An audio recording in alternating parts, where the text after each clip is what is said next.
CM Siddaramaiah ಅವರ ಬಜೆಟ್ನಿಂದ ಕುರಿಗಾಹಿಗಳ ಮುಖದಲ್ಲಿ ಸಂತಸ ವ್ಯಕ್ತವಾಗ್ತಾ ಇದೆ. ಕುರಿಗಾಹಿಗಳ ಬಹುದಿನಗಳ ಬೇಡಿಕೆಗೆ ಬಜೆಟ್ನಲ್ಲಿ ಪರಿಹಾರ ಸಿಕ್ಕಿದೆ.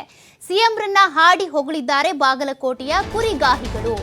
ಕುರಿಗಾಹಿಗಳ ಮೇಲಿನ ದೌರ್ಜನ್ಯ ತಡೆ ಕಾಯ್ದೆ ಜಾರಿಗೆ ಸಿಎಂ ಸಿದ್ದರಾಮಯ್ಯನವರು ಬಜೆಟ್ನಲ್ಲಿ ಪ್ರಸ್ತಾಪ ಮಾಡಿದರು. ಸಿದ್ದರಾಮಯ್ಯಗೆ ಈಗ ಜೈಕಾರವನ್ನ ಹಾಕಿದ್ದಾರೆ ಕುರಿಗಾಹಿಗಳು.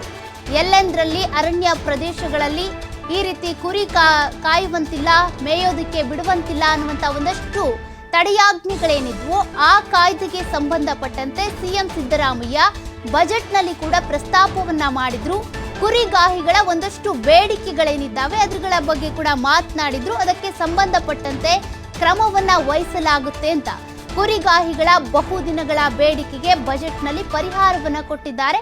ಹಾಗಾಗಿನೇ ಸಿಎಂ ಸಿದ್ದರಾಮಯ್ಯನವರನ್ನ ಹೊಗಳಿ ಕೊಂಡಾಡಿದ್ದಾರೆ ಅಲ್ಲಿನ ಕುರಿಗಾಹಿಗಳು. ಮುಖ್ಯಮಂತ್ರಿಗಳಿಗೆ ಕುರಿಗಾರರ ಹಿತರಕ್ಷಣೆ ಕಾಯ್ದೆನ ಜಾರಿಗೆ ತಂದು ಅವ್ರ ಮೇಲೆ ಆಗ್ತಕ್ಕಂಥ ದೌರ್ಜನ್ಯಗಳ ತಡೆಗಟ್ಟಲಿಕ್ಕೆ ಮುಂದಾಗಿರ್ತಕ್ಕಂಥ ಮಾನ್ಯ ಮುಖ್ಯಮಂತ್ರಿಗಳಿಗೆ ಮತ್ತು ನೋಡೋ ಕುರಿಗಾರರ ಹಿತರಕ್ಷಣೆ ಕಾಪಾಡಿದ ಮಾನ್ಯ ಮುಖ್ಯಮಂತ್ರಿಗಳಿಗೆ, ಕುರಿಗಾರರ ಹಿತರಕ್ಷಣೆಗೆ ಬದ್ಧವಾಗಿರ್ತಕ್ಕಂಥ ಮಾನ್ಯ ಮುಖ್ಯಮಂತ್ರಿಗಳಿಗೆ, ಕುರಿಗಾರರ ಹಿತರಕ್ಷಣೆ ಕಾಯ್ದೆನ ಜಾರಿಗೆ ತಂದು ಅವ್ರ ಮೇಲೆ ಆಗ್ತಕ್ಕಂಥ ದೌರ್ಜನ್ಯಗಳ ತಡೆಗಟ್ಟಲಿಕ್ಕೆ ಮುಂದಾಗಿರ್ತಕ್ಕಂಥ ಮಾನ್ಯ ಮುಖ್ಯಮಂತ್ರಿಗಳಿಗೆ ಮತ್ತು ನೋಡೋ ಕುರಿಗಾರರ ಹಿತರಕ್ಷಣೆ ಕಾಪಾಡಿದ ಮಾನ್ಯ ಮುಖ್ಯಮಂತ್ರಿಗಳಿಗೆ.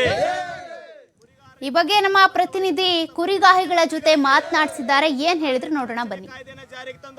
ರಾಜ್ಯದಲ್ಲಿ ಕುರಿಗಾರರ ಅಮೃತ ಯೋಜನೆಯನ್ನ ಸಿಎಂ ಸಿದ್ದರಾಮಯ್ಯನವರು ಇಂದು ಬಜೆಟ್ನಲ್ಲಿ ಆ ಕಾಯ್ದೆಯನ್ನ ಜಾರಿಗೆ ತರಲಿಕ್ಕೆ ಸಿಎಂ ಸಿದ್ದರಾಮಯ್ಯನವರು ಇವತ್ತು ಬಜೆಟ್ನಲ್ಲಿ ಕೂಡ ಘೋಷಣೆ ಮಾಡಿರುವಂತದ್ದು.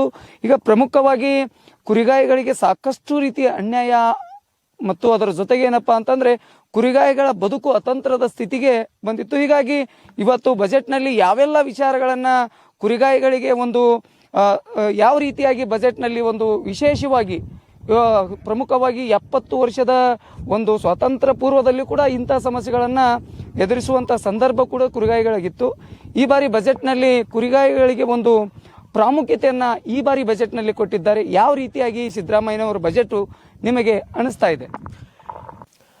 ಮಾನ್ಯ ಮುಖ್ಯಮಂತ್ರಿಗಳು ಕುರಿಗಾಯಿಗಳ ಮೇಲೆ ಆಗ್ತಕ್ಕಂಥ ದೌರ್ಜನ್ಯಗಳನ್ನ ತಡೆಗಟ್ಟಲಿಕ್ಕೆ ದೌರ್ಜನ್ಯ ತಡೆ ಕಾಯ್ದೆಯನ್ನ ತರ್ತೀವಿ ಅಂತೇಳಿ 2024 ಮತ್ತು 25ನೇ ಸಾಲಿನ ಬಜೆಟಿನ ಭಾಷಣದಲ್ಲಿ ಸ್ಪಷ್ಟವಾಗಿ ಉಲ್ಲೇಖ ಮಾಡಿದ್ದಾರೆ. ಮಾನ್ಯ ಮುಖ್ಯಮಂತ್ರಿಗಳಿಗೆ ನಾನು ತುಂಬು ಹೃದಯದ ಎಲ್ಲ ಕುರಿಗಾಯಿಗಳ ಪರವಾಗಿ ಅಭಿನಂದನೆಗಳನ್ನ ಸಲ್ಲಿಸ್ತಾ ಇದ್ದೇನೆ.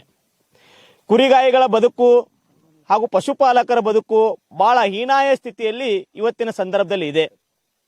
ಕುರಿಗಾಯಿಗಳು ಮತ್ತು ಪಶುಪಾಲಕರು ಪ್ರಾಚೀನ ಕಾಲದಿಂದಲೂ ಅವರ ವೃತ್ತಿಯನ್ನ ಮಾಡಿಕೊಂಡು ಬಂದಿದ್ದಾರೆ. ಅಂತ ವೃತ್ತಿಯನ್ನ ಮಾಡಿಕೊಂಡು ಬಂದು ಅವರ ಉಪಜೀವನವನ್ನು ನಡೆಸ್ತಕ್ಕಂಥ ಕುರಿಗಾರರು ಮತ್ತು ಪಶುಪಾಲಕರಿಗೆ ಸ್ವತಂತ್ರ ಸಿಕ್ಕು 76 ವರ್ಷ ಆದರೂ ಸಹಿತ ಯಾವುದೇ ಅರಣ್ಯ ಪ್ರದೇಶದಲ್ಲಿ ಕುರಿಯನ್ನ ಕಾಯಲಿಕ್ಕೆ, ದನವನ್ನ ಕಾಯಲಿಕ್ಕೆ ಕಾಯ್ದೆಯಲ್ಲಿ ಅವಕಾಶವನ್ನ ಕಲ್ಪಿಸಲಿಲ್ಲ. ಒಬ್ಬ ಕುರಿಗಾಯಿಯ ಮಗ ಈ ರಾಜ್ಯದ ಮುಖ್ಯಮಂತ್ರಿಯಾಗಿ 15ನೇ ಬಜೆಟ್ ಅನ್ನ ಮಂಡನೆ ಮಾಡ್ತಕ್ಕಂಥ ಸಂದರ್ಭದಲ್ಲಿ ಈ ಕುರಿಗಾರರ ರಕ್ಷಣೆಗೆ ನಾನು ಬದ್ಧ ಇದ್ದೇನೆ, ಕಾಯ್ದೆನ ಜಾರಿಗೆ ತರ್ತೀನಿ ಅಂತಕ್ಕಂಥ ಭರವಸೆಯನ್ನು ನೀಡಿದ್ದಾರೆ. ಎಲ್ಲ ಹಿಂದುಳಿದ ಸಮಾಜದ ಪರವಾಗಿ, ಶೋಷಿತ ಸಮುದಾಯದ ಪರವಾಗಿ, ಕುರಿಗಾಯಿಗಳ ಪರವಾಗಿ ನಾನು ತುಂಬ ಹೃದಯದ ಅಭಿನಂದನೆಗಳನ್ನ ಹೇಳ್ತಾ ಇದ್ದೀನಿ. ಶೀಘ್ರವೇ ಈ ಕಾಯ್ದೆನ ಜಾರಿಗೊಳಿಸುವುದರ ಮುಖಾಂತರ ರಾಜ್ಯದಲ್ಲಿರ್ತಕ್ಕಂಥ ಎಲ್ಲ ಕುರಿಗಾರರು ಮತ್ತು ಪಶುಪಾಲಕರ ಪರವಾಗಿ ತಮ್ಮ ದಿಟ್ಟವಾಗಿರ್ತಕ್ಕಂಥ ನಿರ್ಧಾರವನ್ನು ಕೈಗೊಳ್ಳಬೇಕಂತ ಅವರಲ್ಲಿ ನಾನು ವಿನಂತಿಯನ್ನ ಮಾಡ್ತೀನಿ ಅಂತ ನಮ್ಗೆ ಅನಿಸ್ತಾ ಇದೆ.